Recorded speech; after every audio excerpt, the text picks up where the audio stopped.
औज़ुबिल्लाहिमिनश्शैतानिर्रजीम बिस्मिल्लाहिर्रहमानिर्रहीम। अल्लाहुम्मा सल्लि अला मुहम्मद व अला आलि मुहम्मद। अस्सलाम वालेकुम नाज़रीन, Sindh agri info and vlog channel की तरफ से मैं इंजीनियर शाह मोहम्मद निज़ामानी आपकी खिदमत में फिर हाज़िर हूँ एक नई वीडियो के साथ। आज हमारी डिस्कशन जो होगी वो होगी भिंडी की काश्त के बारे में, क्योंकि अब गर्मियों की फसलों की तैयारी होगी तो उनमें सर फहरिस्त सब्ज़ियात में जो है भिंडी, तोरी, टिंडा वगैरह होता है। तो मैं आज डिस्कस करूंगा भिंडी के बारे में।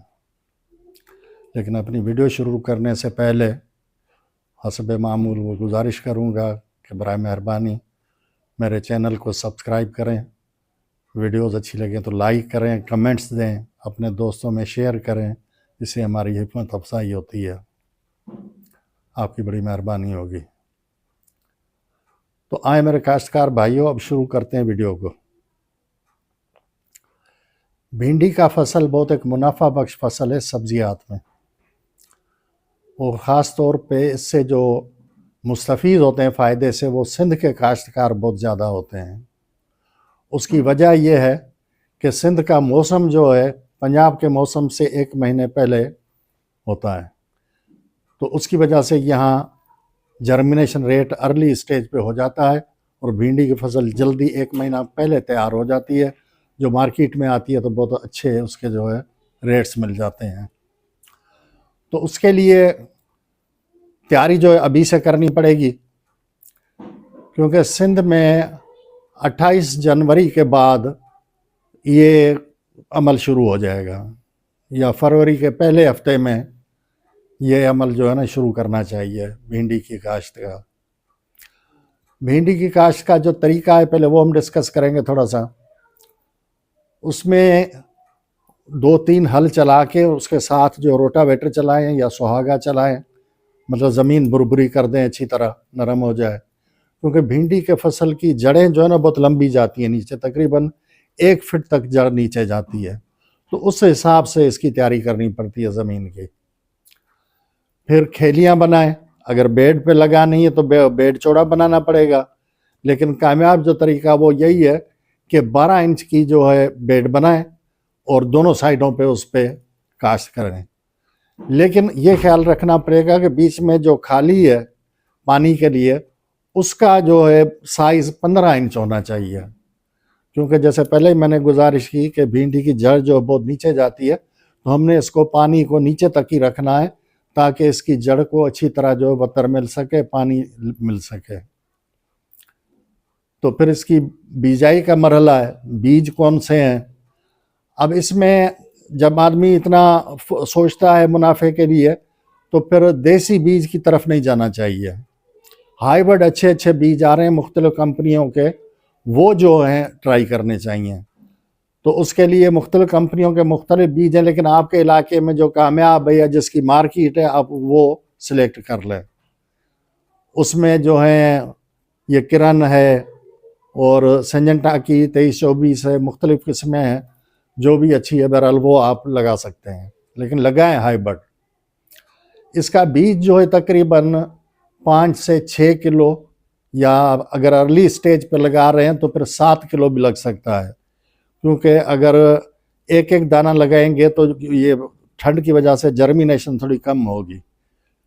तो इसलिए काश्तकार भाई कुछ ऐसे करते हैं कि वो 2-2 बीज लगा लेते हैं, तो उसमें फिर 7-8 किलो तक भी मामला पहुंच जाता है।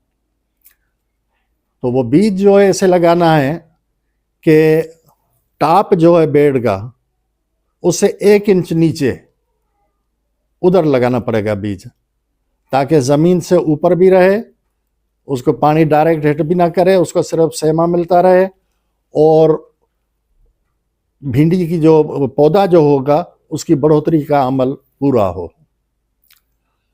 तो इस मकसद के लिए फिर इसमें जो है बीच में फासला जो है पौधे से पौधे का वो 4 इंच भी हो सकता है, 5 इंच भी हो सकता है, 6 इंच भी हो सकता है, क्योंकि जैसे पौधा बढ़ेगा ये अपनी जो है वो शगुफे निकालेगा या टहनियाँ निकालेगा, ब्रांचेस बनेगी, तो बड़ा चौड़ा पौधा बन जाएगा। तो उसमें ये 4 से 5 इंच का फासला जो है मुनासिब रहता है। तो उसके लिए बीज को पहले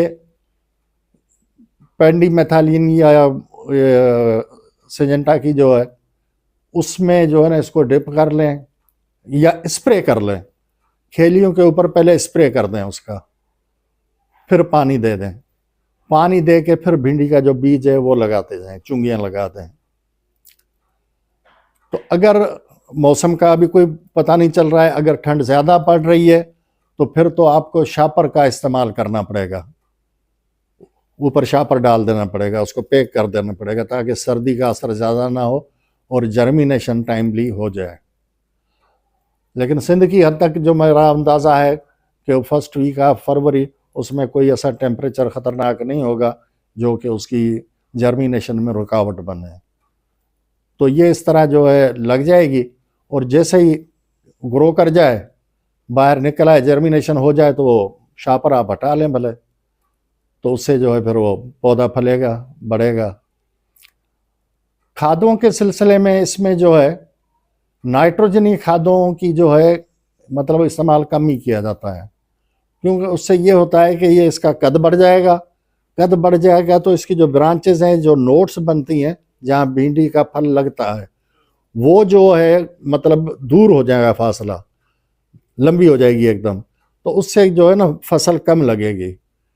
तो इसमें फास्फोरस पोटाश का इस्तेमाल ज़्यादा रखना पड़ेगा, जिससे जो है वो नोड टू नोड फासला थोड़ा कम रहे, भिंडी की फसल जो लगती रहे, और फिर नीचे से ब्रांचें भी निकलेंगी उसकी, फिर उन ब्रांचों में भी ऐसे नोड टू नोड फासला जो है वो कम रहेगा, तो उससे फसल अच्छी उतरने का इम्कान है। जब ये तकरीबन 40-45 दिन के बाद इसको जो है ना फूल लगना शुरू हो जाएंगे, फूल लगना शुरू हो जाएंगे तो फसल लगती जाएगी। तो उसमें कोशिश ये करनी है कि 2.5 से 3 इंच तक जो भिंडी बने उसको तोड़ दें, क्योंकि अगर ज़्यादा बड़ी करेंगे तो उसकी मार्केट में इतनी वैल्यू नहीं मिलेगी। ये 2.5-3 इंच की भिंडी जो होती है इसकी मार्केट में वैल्यू होती है। और दूसरा ये है कि वो जैसे तोड़ते जाएंगे तो फिर दूसरे आगे नोट्स को जो है भिंडियाँ लगती जाएंगी। तो चुनाई जो है हर 2 दिन छोड़ के तीसरे दिन चुनाई का अमल शुरू कर दें। फिर जितनी भी बनती हैं, जिस हिसाब से आपने लगाई हैं, जितने रकबे में लगाई हैं, उस हिसाब से हर तीसरे दिन चुनाई करें, चुनाई करके मार्केट में पहुंचा दें। और इसकी चुनाई का अमल जो है वो थोड़ा डिफ़िकल्ट होता है, उसके लिए लेबर का मसला होता है, क्योंकि इसमें वो बारीक बारीक कांटे से होते हैं जो लगते हैं, तो उसके लिए हैंड ग्लव्स का इस्तेमाल करें। और कोशिश करके ये चुनाई जो है ना, तोड़ाई, ये सुबह के वक्त करें, फजर की नमाज के फ़ौरन बाद ये कर दें। उस टाइम जो ये तोड़ना बहुत आसान होता है, फिर जब धूप निकलती है तो फिर इसका तोड़ना मुश्किल हो जाता है। तो सुबह के टाइम पे इसकी चुनाई कर लें तो उससे जो है मतलब ज़्यादा जल्दी पूरा हो जाएगा। पानी जो है इसको मतलब ज़रूरत के मुताबिक देना है। जैसे मैंने पहले आपको बताया कि इसकी जड़ जो है बहुत नीचे जाती है, तो जड़ों को पानी पहुंचना चाहिए। ऊपर से तो आपको सूखा लगेगा, बतर लगेगा, बतर आ गया है, लेकिन नीचे खुदाई करके देखें कि नीचे भी बतर आया है या नहीं आया है, क्योंकि ज़्यादा पानी भी नहीं देना है। ज़्यादा पानी देने से फिर फंगस का अंदेशा है। और फिर क्या है कि फरवरी के बाद अगर बारिशें होती हैं और बारिशें ज़्यादा हो जाती हैं तो उससे भी ये फंगस लगने का ख़तरा है।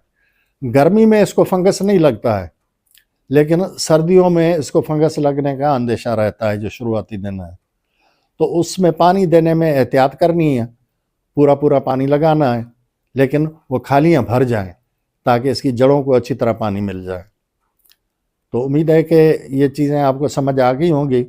और बाकी जो इस पर बीमारियों का थोड़ा बहुत अटैक होता है तो उसके लिए मुख्तलिफ़ कंपनियों की मुख्तलिफ स्प्रेज हैं, वो जो है आप कर सकते हैं। काश्तकार साथियों,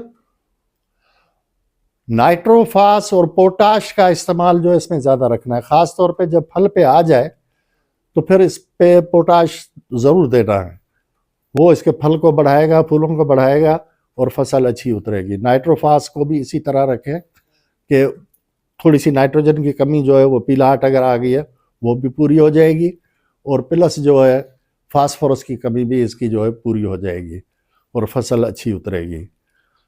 तो उम्मीद है कि ये चीज़ें सब आपको समझ आ गई होंगी। और भिंडी लगाएं, बड़ी मुनाफा बख्श फसल है, इसे मुनाफा हासिल करें। इसके साथ मैं इजाज़त चाहूँगा, लेकिन इजाज़त लेने से पहले वही गुजारिश करूँगा कि प्लीज़ मेरे चैनल को सब्सक्राइब करें, वीडियो को लाइक करें, कमेंट करें, अपने दोस्तों में शेयर करें। उससे हमारी बड़ी हिम्मत अफ़ज़ाई होती है। आपकी बड़ी मेहरबानी होगी। अल्लाह हाफ़िज़।